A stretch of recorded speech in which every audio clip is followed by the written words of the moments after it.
जब अमेरिका ने दुनिया का पहला न्यूक्लियर बॉम्ब बनाया तो उसे लगा कि बस अब वो दुनिया का बादशाह है जिसे कोई छू भी नहीं सकता। लेकिन वो गलत था। उस एक धमाके ने दुनिया में एक खतरनाक रेस शुरू कर दी और आज दुनिया में 10 ऐसे कंट्रीज हैं जिनके पास न्यूक्लियर बॉम्ब बनाने का कोड है। कुछ कंट्रीज ने एक दूसरे की मदद की और कुछ ने चोरी किया, लेकिन सभी कंट्रीज ने जासूसों, धोखे और सीक्रेट डील्स का सहारा लिया। हम आज देखेंगे कि कैसे इन 10 मुल्कों ने एक दूसरे से मुकाबला करते हुए दुनिया की सबसे खतरनाक टेक्नोलॉजी बनाई, और हम उन कंट्रीज को भी देखेंगे जो ये टेक्नोलॉजी हासिल करने के बिल्कुल करीब पहुंच गए थे, और उन कंट्रीज को भी जिनका न्यूक्लियर वेपन बनाने की लिस्ट में अगला नंबर है। ये कहानी असल में जर्मनी में शुरू होती है 1938 में। ये वो वक्त था जब साइंटिस्ट्स ने पहली बार न्यूक्लियर फिशन डिस्कवर किया। उन्हें पता लगा कि एटम्स को तोड़कर वो चेन रिएक्शन के जरिए मैसिव एनर्जी रिलीज कर सकते हैं। इस डिस्कवरी ने पूरी साइंटिफिक कम्युनिटी को हिला कर रख दिया। अगले ही साल एल्बर्ट आइंस्टाइन ने अमेरिका को वार्निंग भेजी। उसने अमेरिकन गवर्नमेंट को बताया कि नाज़ीज इस नई साइंस को वेपनाइज कर सकते हैं। इस वार्निंग की वजह से हिस्ट्री के सबसे महंगे और सीक्रेटिव साइंस एक्सपेरिमेंट का आगाज किया गया। अमेरिका ने मैनहट्टन प्रोजेक्ट लॉन्च किया। ये एक मैसिव ऑपरेशन था जिसमें अमेरिका, यूके और कनाडा के साइंटिस्ट शामिल थे। उन्होंने अपनी पूरी जीडीपी का तकरीबन 1% इस एक गोल पर खर्च कर दिया। वो जानते थे कि उनके मुकाबले में जर्मन्स हैं जो इस प्रोग्राम पर ऑलरेडी काम कर रहे हैं, लेकिन जर्मन्स को बहुत कम कामयाबी मिल रही थी। जर्मनी ने मई 1945 में सरेंडर कर दिया और तब तक उसने न्यूक्लियर बॉम्ब तैयार नहीं किया था। लेकिन फिर जुलाई 1945 में दुनिया हमेशा के लिए बदल गई। American president Harry Trueman, Joseph Stalin और विंस्टन चर्चिल पोट्सडम कॉन्फ्रेंस में वर्ल्ड वॉर 2 के बाद की दुनिया का डिजाइन डिस्कस कर रहे थे। उसी मीटिंग में हैरी ट्रूमैन को एक सीक्रेट मैसेज मिला कि न्यू मैक्सिको में ट्रिनिटी टेस्ट कामयाब हो गया है। अमेरिका अब न्यूक्लियर पावर बन चुका था। प्रेसिडेंट ट्रूमैन ने स्टालिन को बताया कि अब अमेरिका के पास न्यूक्लियर बॉम्ब आ गया है। वो एक्सपेक्ट कर रहे थे कि स्टालिन हैरान होंगे, लेकिन स्टालिन ने सिर्फ सर हिलाया और कहा कि उन्हें उम्मीद है कि अमेरिका इसे जापान के खिलाफ अच्छी तरह यूज करेगा। ट्रूमैन नहीं जानते थे कि स्टालिन को पहले ही इस बात का पता था। सोवियत यूनियन के जासूस मैनहट्टन प्रोजेक्ट के अंदर तक घुसे हुए थे। इंटरनली स्टालिन गुस्से में थे कि अमेरिका ने उनसे पहले बॉम्ब बना लिया है। अगस्त में अमेरिका ने जापान पर 2 न्यूक्लियर बॉम्ब्स गिराए और सेकेंड वर्ल्ड वॉर खत्म कर दी। लेकिन इन धमाकों का धुआं जैसे ही छटा, एक नई रेस शुरू हो चुकी थी। Soviet union nuclear club join करने वाला दूसरा मुल्क बन गया। उन्होंने अपनी रिसर्च 1941 में ही शुरू कर दी थी। वो तब ही अलर्ट हो गए थे जब उन्होंने नोटिस किया कि अमेरिकन और ब्रिटिश साइंटिस्ट्स ने अचानक न्यूक्लियर फिजिक्स पर पेपर्स पब्लिश करना बंद कर दिए हैं। उन्हें रियलाइज हो गया कि काम अब अंडरग्राउंड हो चुका है। जापान में तबाही देखने के बाद सोवियत प्रोग्राम ने फुल स्पीड पकड़ ली। उन्होंने अमेरिकन से बहुत ज्यादा डेटा चोरी किया था, लेकिन एक मसला था, वो बहुत शक्की थे। उन्हें डर था कि अमेरिकन डबल एजेंट्स उन्हें नुकसान पहुंचाने के लिए गलत डेटा फीड कर रहे होंगे। इसी वजह से उन्होंने चोरीशुदा डिजाइन्स पर पूरा भरोसा नहीं किया। उन्होंने जर्मन साइंटिस्ट्स को पकड़ा और उनके साथ ये सारी रिसर्च वेरीफाई की। वो उससे कई ज्यादा स्पीड से आगे बढ़े जितना वेस्ट एक्सपेक्ट कर रहा था। 1949 में सोवियत्स ने कजाकिस्तान में RDS-1 डेटोनेट किया और अमेरिकन मोनोपोली को खत्म कर दिया। इस कोल्ड वॉर में हथियारों की दौड़ अब ऑफिशियली शुरू हो चुकी थी। आप अज्यूम कर रहे होंगे कि तीसरा मुल्क शायद यूनाइटेड किंगडम होगा। आखिर ब्रिटिशर्स अमेरिकन के दोस्त थे। उन्होंने ट्यूब एलॉयज के नाम के प्रोजेक्ट में पहले ही काफी ग्राउंड वर्क किया हुआ था, पर क्विबेक एग्रीमेंट के मुताबिक उन्हें ये सारी रिसर्च अमेरिका को देनी पड़ी। इस एग्रीमेंट में लिखा था कि दोनों मुल्क आपस में टेक्नोलॉजी शेयर करेंगे, लेकिन 1946 में अमेरिका ने उस एग्रीमेंट को हवा में उड़ा दिया। उसने एक लॉ पास किया जिसने न्यूक्लियर इंफॉर्मेशन के एक्सचेंज को कट ऑफ कर दिया। वो न्यूक्लियर सीक्रेट्स को सिर्फ अपने तक रखना चाहते थे। ब्रिटेन शॉक्ड रह गया। उन्हें एहसास हुआ कि वर्ल्ड पावर रहने के लिए उन्हें खुद ही कुछ करना पड़ेगा। उनके पास अभी भी दुनिया की सबसे ज्यादा यूरेनियम सप्लाई थी और साथ में नॉलेज भी थी। उन्होंने बहुत तेज काम किया। 1952 में यूके ने ऑस्ट्रेलिया के साहिल पर अपना पहला बॉम्ब डेटोनेट किया, जिसे ऑपरेशन हरिकेन का नाम दिया गया, और इस तरह ब्रिटेन भी न्यूक्लियर कंट्री बन गया। लेकिन अब गेम बदल रही थी। जो बॉम्ब्स जापान पर गिराए गए थे वो फिजन बॉम्ब्स थे। अब 1950s में साइंटिस्ट्स किसी ऐसी चीज पर काम कर रहे थे जो इससे कहीं ज्यादा खतरनाक थी। वो थर्मो न्यूक्लियर वेपन्स बना रहे थे, जिन्हें हाइड्रोजन बॉम्ब्स भी कहते हैं। एटम्स को तोड़ने के बजाय ये बॉम्ब्स उन्हें आपस में फ्यूज करके बनाए जाते थे। ये बॉम्ब हिरोशिमा पर गिराए गए बॉम्ब से सैकड़ों गुना ज्यादा ताकतवर थे। ओपेनहाइमर जैसे साइंटिस्ट्स ने गवर्नमेंट को रिक्वेस्ट की कि इन्हें मत बनाओ। उन्होंने वार्न किया कि ये इंसानियत को तबाही की तरफ ले जाएगी, लेकिन प्रेसिडेंट ट्रूमैन ने उन्हें इग्नोर कर दिया। 1952 में अमेरिका ने आईवी माइक टेस्ट किया। ये पहला हाइड्रोजन बॉम्ब था। सोवियट्स ने 1955 में और ब्रिटिश ने 1957 में हाइड्रोजन बॉम्ब टेस्ट कर लिया। इंसानों का डिस्ट्रक्शन पोटेंशियल अब 1000 गुना बढ़ चुका था। न्यूक्लियर बॉम्ब बनाने वाला चौथा कंट्री फ्रांस था। फ्रांस स्विस क्राइसिस के दौरान बहुत शर्मिंदा हुआ था और उसे लगा कि सुपर पावर्स उसे दबा रहे हैं। उसने फैसला किया कि उसे अपना खुद का डिफेंस चाहिए ताकि उसे एक यूरोपियन सुपर पावर माना जाए। अमेरिका फ्रांस के न्यूक्स रखने के सख्त खिलाफ था। उसने बहुत डिस्करेज करने की कोशिश की, लेकिन प्रेसिडेंट चार्ल्स डी गॉल डटे हुए थे। उन्होंने ये कहा कि न्यूक्लियर वेपन्स फ्रेंच सॉवरेनिटी के लिए बहुत जरूरी हैं। फ्रांस ने अफ्रीका में अपनी कॉलोनीज जैसे मेडागास्कर और गैबोन से यूरेनियम सोर्स मंगवाना शुरू किया। फ्रांस अभी भी वर्ल्ड वॉर 2 की तबाही से रिकवर कर रहा था, लेकिन उसके साइंटिस्ट्स ने बहुत मेहनत की। 1960 में फ्रांस अल्जीरिया के सहारा डेजर्ट में गया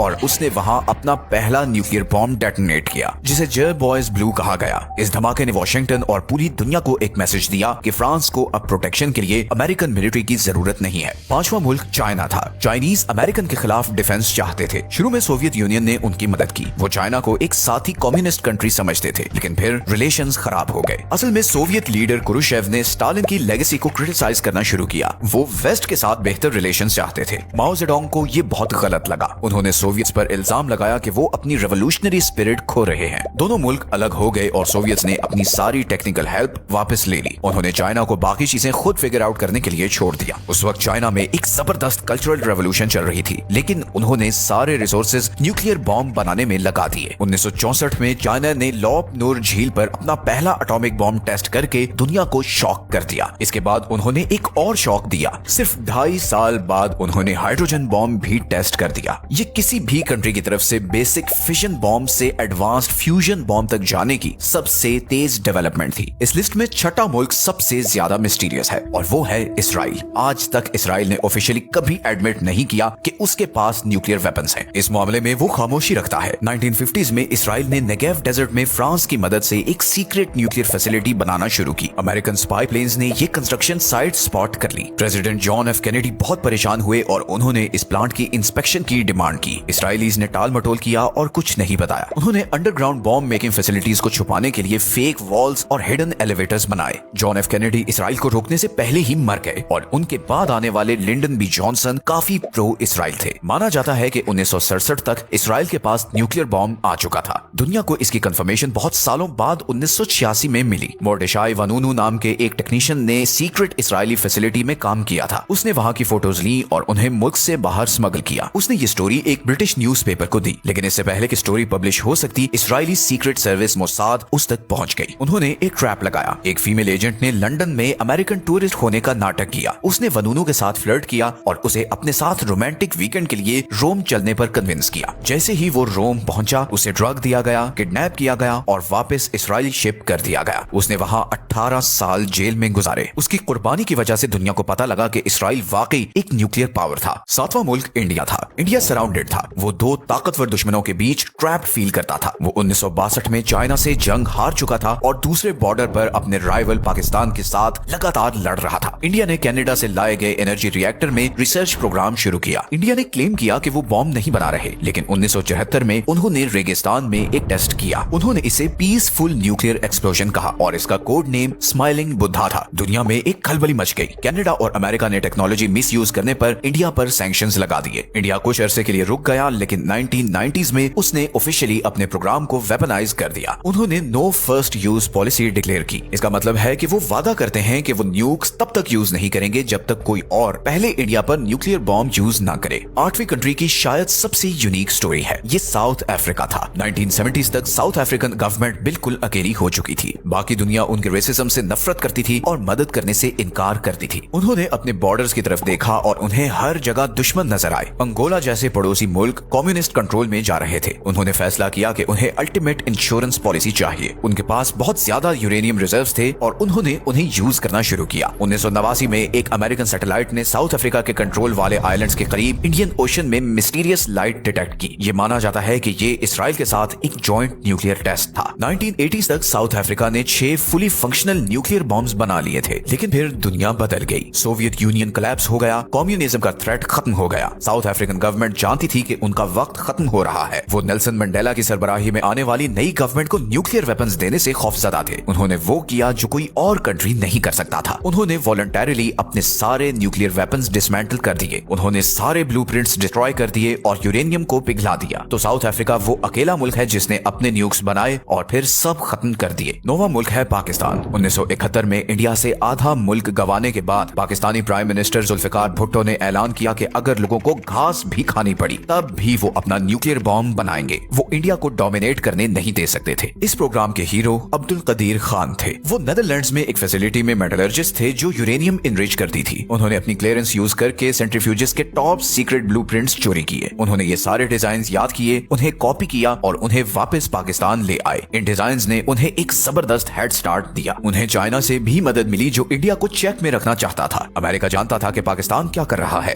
लेकिन अमेरिका को अफगानिस्तान में सोवियत से लड़ने के लिए पाकिस्तान की मदद चाहिए थी। इसलिए अमेरिकन ने आंखें बंद कर ली। 1998 में इंडिया के टेस्ट्स कंडक्ट करने के सिर्फ हफ्तों बाद पाकिस्तान ने भी जवाब दिया। उन्होंने पहाड़ों में 5 न्यूक्लियर बॉम्ब्स डेटोनेट किए। पाकिस्तान में सब खुश हो गए। उन्होंने प्लेइंग फील्ड बराबर कर दी थी। अनलाइक इंडिया, पाकिस्तान की फर्स्ट यूज पॉलिसी नहीं है। इसका मतलब है कि अगर उन्हें लगे कि वो कन्वेंशनल वॉर हारने वाले हैं तो वो न्यूक्लियर मिसाइल लॉन्च कर देंगे। और अब हम आते हैं इस लिस्ट के आखिरी कंट्री पर, और वो है नॉर्थ कोरिया। नॉर्थ कोरिया को उसी वजह से न्यूक्लियर्स चाहिए थे जिस वजह से बाकी सबको चाहिए थे। वो रिजीम सर्वाइवल चाहते थे। किम फैमिली को लगता था कि न्यूक्लियर बॉम्ब्स के बगैर अमेरिका उन पर अटैक कर देगा। उन्होंने शुरू में तो एनर्जी के लिए सोवियत मदद ली, लेकिन फिर एकदम सीक्रेसी में चले गए। उन्होंने वेपन्स ना बनाने का वादा करते हुए ट्रीटी साइन की और फिर उन ट्रीटीज को तोड़ दिया। उन्होंने वो डिजाइन यूज किए जो कहा जाता है कि उन्होंने पाकिस्तान से खरीदे थे। 2006 में नॉर्थ कोरिया ने अपना पहला अंडरग्राउंड न्यूक्लियर टेस्ट किया। ये एक छोटा एक्सप्लोजन था और कुछ एक्सपर्ट्स के मुताबिक ये पार्शियल फेलियर था, लेकिन वो कोशिश करते रहे। 2009 और 2013 में उन्होंने बड़े बॉम्ब्स टेस्ट किए। 2017 तक उन्होंने thermo nuclear hydrogen bomb test किया और आज उनके पास इंटरकॉन्टिनेंटल मिसाइल्स हैं जो थियोरेटिकली अमेरिका तक पहुंच सकते हैं। नॉर्थ कोरिया वो अकेला मुल्क है जिसने नॉन प्रोलिफरेशन ट्रीटी से विड्रॉ किया और न्यूक्लियर बॉम्ब बनाया। तो ये वो 10 कंट्रीज हैं जिन्होंने बॉम्ब बनाया, लेकिन कहानी सिर्फ इन तक महदूद नहीं है। ऐसे और भी मुल्क हैं जिनके पास न्यूक्लियर वेपन्स हैं। कोल्ड वॉर के दौरान अमेरिका और सोवियट्स ने पूरी दुनिया में अपने न्यूक्लियर वेपन्स छुपाए। अमेरिकन न्यूक्स आज भी बेल्जियम, जर्मनी, इटली, नेदरलैंड्स और तुर्की में पड़े हैं। रशिया ने अभी रिसेंटली टैक्टिकल न्यूक्लियर वेपन्स वापस बेलारूस में मूव किए हैं। हमें उन मुल्कों को भी देखना होगा जिन्होंने कोशिश की और फेल हो गए। आपको जानकर हैरत होगी कि कितने कंट्रीज न्यूक्लियर बॉम्ब बनाने के करीब थे।